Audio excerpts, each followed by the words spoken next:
Some sequences do not have simple defined formula like those we have seen in the previous example.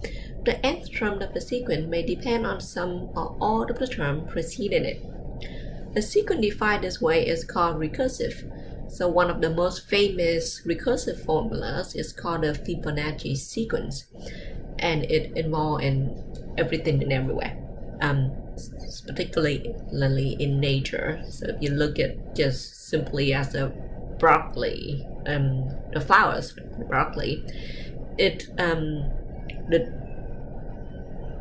the distance from each petal in that broccoli is a sequence, and it's a recursive of that.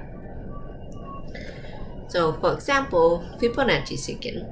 A Fibonacci sequence is a recursive sequence defined by, say, f1 equal 1, f2 equal 2, fn equal to the previous term plus the term before it. So then in this case, f3 is equal to f2 plus f1, that is 1 plus 1 is 2. f4 equal to f3 plus f2, that equal to 3 plus 1 make 4.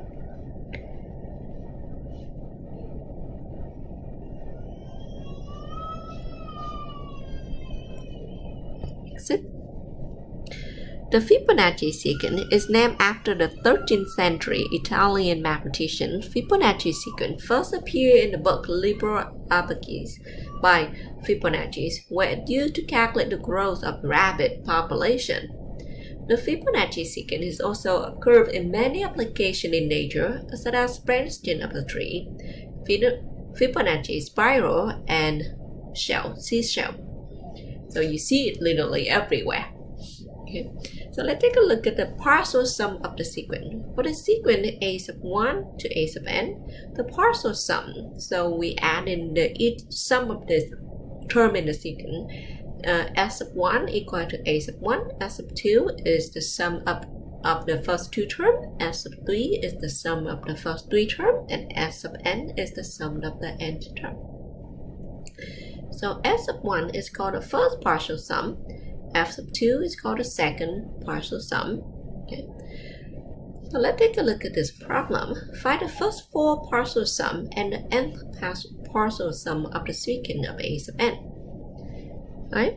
So let's do this. So S1 is equal to a sub 1.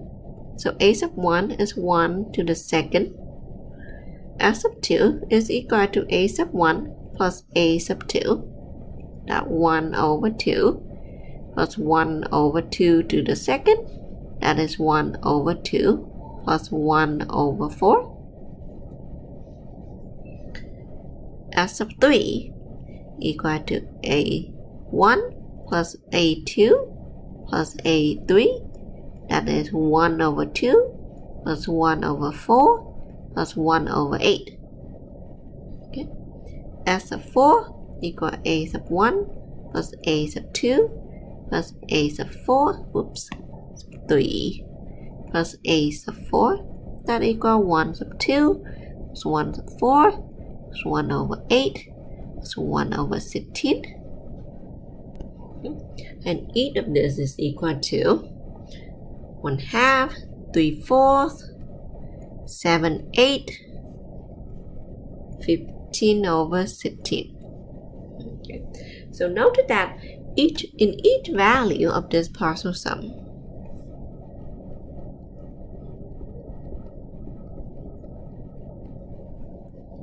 the numerator is 1 less than the denominator. Okay, the numerator is 1 less than the denominator.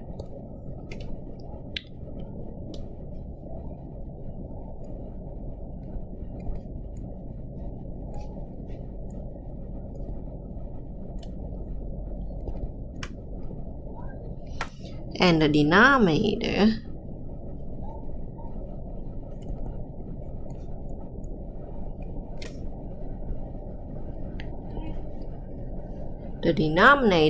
is the exponent of 2.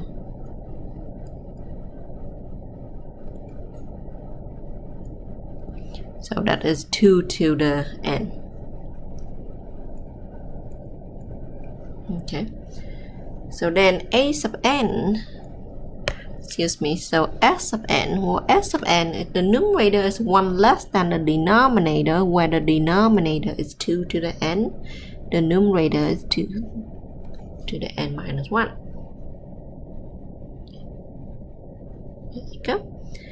Let's take a look at the next one.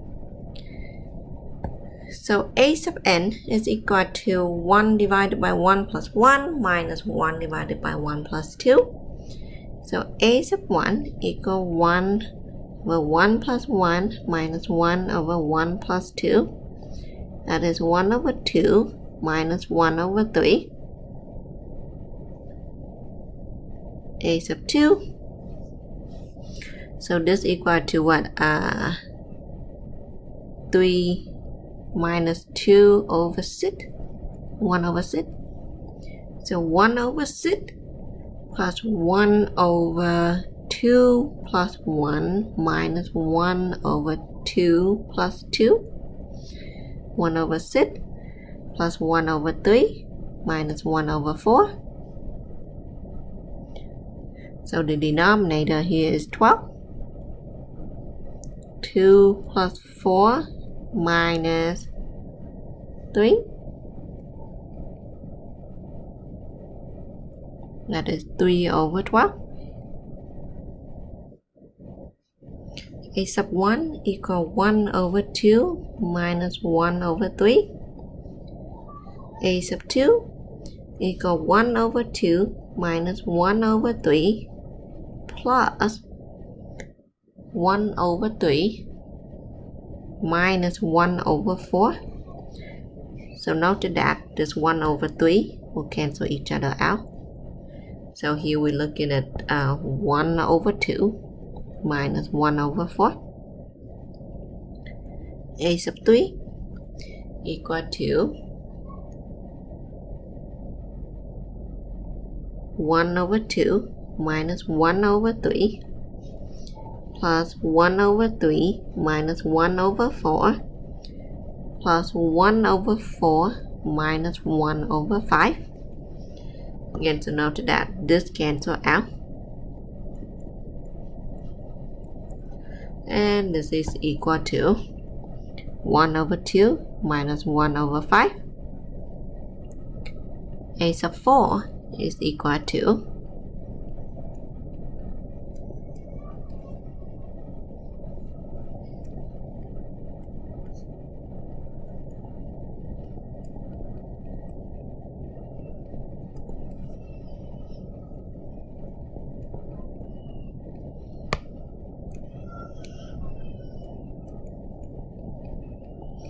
again, note that's then canceling out. And this leaves you with 1/2 minus 1 over 6. So note that in all of this sum, this is the partial sum. There's a S1, S2, S3, S4. Note that in all of this partial sum, there is the presence of a half always. Okay. So then S sub n equal 1/2 minus something. Right? Note that here we get 3, 4, 5, 6. These are twice. No, these are 2 more than the partial sum that is in. So this is minus 1 over n plus 2. So this is the partial sum that we're looking for. Okay. So let's take a look at the sigma notation. The sigma notation is just a way to write the sum into a small and compact form. So that way we don't have to continuously list out the many number that we have. So just have it once and call it good. So the sequence A1, A2 to A sub n, we can write the sum of the first n term using the sigma notation as follow. So here, note that the initial, that is k minus 1. k equal 1 is telling you where the partial sum starts, and n is where does it end. So that is just the sum of everything. So for example, first one, find the sum of each sum. So let's write this out. Okay, so here we start at 1. So k equal 1 square, 2 square, 3 square, 4 square, and we end at 5 square. So here tells us where we stop. The next one, we start at 1 and end at 8. So 1 plus -1 plus 1 plus -1 square plus 1 plus -1 to the third.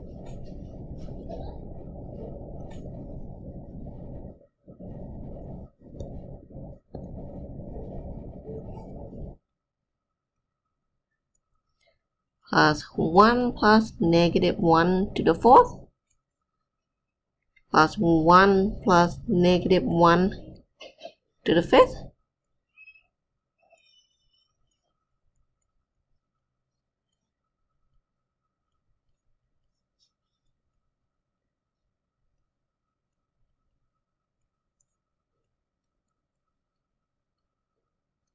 okay. And now we just need to simplify this. So the first term, 1 minus 1, that makes 0. So this go to 0. 1 plus 1, that make 2. That go to 0. That go to 2. This go to 0, 2, 0, 2. So 1, 2, 3, 4. So 2 times 4, this is 8. Okay. The next one, we are given the sum we want to write in using sigma notation. So it's simple here. We stop at 5. So let's start by, let's see what would be the nth term of this. So we know that a sub n will start with n equal 1. So maybe that start with n. And the exponent is increased 1, 2, so 2, so here 3, 3, 4, 4. So let's say here a sub 1, a sub 2, a sub 3, a sub 4. So the nth term look like it is a sub n equal n to the 1 over n. And here we're looking at the partial sum of the first 5 terms. So here the summation notation, we start at k equal 1, end at 5. Of the summation of 1 n to the 1 over n. In the next one, well, notice that here we have an alternating sign, and here's a sub 1, a sub 2. So a sub 1 equal 1, a sub 2 equal -2x, a sub 3 equal 3x squared, a sub 4 equal -4x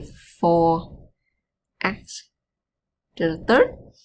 So note that on the even term we have negative and the exponent is 1 less than the number of the term. So let's say a sub n here would be n times -1 to the n minus 1 times x to the n minus 1. So let's double check. A sub 1, that then equal to 1 times -1 to 0, x to 0, that is 1. A sub 2 got 2 times -1 to 2 minus 1 times x to the 2 minus 1. So that is 2 times -1 times x to the first. That is -2x. So it's simply check out. So this is our a sub n. So note that here this term, that is the 100th term. That is our 100th term. So the summation start at k equal 1 and end at 100 of the summation of n from -1 to the n minus 1 times x to the n minus 1. Let's take a look at property of the sum. Well, we can, if we have two sums that add together, we can split them. We can also subtract them and split them out. If we multiply the sum with a constant, we can factor the constant to the front. So evaluate the sum by first applying the property of the summation notation. So here we're looking at, we have the sum of n equal 1 to 4 of n plus the sum of n equal 1 to 4 of 7 over n. So here we're looking at 1 plus 2 plus 3 plus 4 plus 7 plus 7 over 2, 7 over 3, and 7 over 4. You can add this yourself. And the next one, well, here we have a 7. We can factor this out. So this is 7 multiplied with the sum of n equal, starting at 3 here, and at 8 of negative 1/2 to the n minus 1. So 7 multiplied with, if n equal 3, so the first term is negative 1/2 to the second, negative 1/2 to the third. Okay, so this is n equal 3, n equal 4, n equal 5,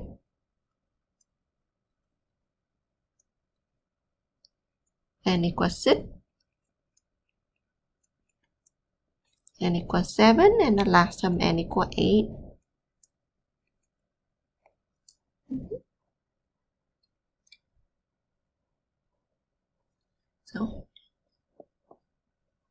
So start at n equal 3. So here's n equal 3, n equal 4, n equal 5, n equal 6, n equal 7, and the last term is n equal 8.